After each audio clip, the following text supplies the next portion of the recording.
Okay, we're recording.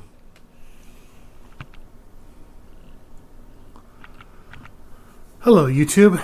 It's the 1st of December. It's an early morning, and I'm making another video here in my living room so as not to annoy the neighbors. But I've been doing a little bit of work lately on improving the design of the mini Thunderbolt, and all that effort right now has been going into the blower setup on my little mini Thunderbolt here. And so I am currently on, I will adjust focus here. I am currently on the Mark IV version of my blower, and this one is a completely different redesign from the ones that you saw in the other videos. I have gone axial this time. I'm using the same wheel setup, or the same impeller setup, and the same motor setup, but I just have the flow oriented so that it goes from right to left, and I have a much smoother path going up to my chopper and out. And as it comes to the chopper, I collabed, or I should say I consulted with some people online who have made their own mini Thunderbolts about how to get better volume out of them, and so I took their advice and I redid the impeller. I redid the chopper wheels, or the chopper rotors inside of there, and I've got them fitting now in there about as tight as I can get them, and I actually had to break them in when I put them in there new. I can still do different tones, but I need to figure out a better way to do the threads on the chopper cap, because I had to put bolts on the bottom to hold it down because the screws got stripped out. But that's something I probably should have thought of, and so I can deal with that later. I'll just have to redesign the motor housing to incorporate those bolts, or some kind of insert system, or at worst just put a soldering iron in those holes and remelt some PLA so that those screws have something to grab onto. Let's do 3 minutes of attack. I've changed the attack timing on this, so it's now geared more towards how Prairieburg, Iowa sounds. If you've ever heard a video of Prairieburg, Iowa going off, apparently it's 10 on, or it's 8 on, 10 off. And so here is that attack.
And it's done spinning. So yeah, it runs like Freiburg, but it shuts off like Colo. Anyway, that's going to be this video for today. And I am working on new mini sirens, but they are very much dependent on what I can do budget-wise in terms of spending money for supplies to R&D these things out. Money doesn't grow on trees, and we all know how it is these days with money, so I'm certainly not for want of it, but at the same time, I don't want to be for want of it, so I am putting myself on the budget for 3D printing stuff. So thanks for watching this video. Please like, comment, and subscribe.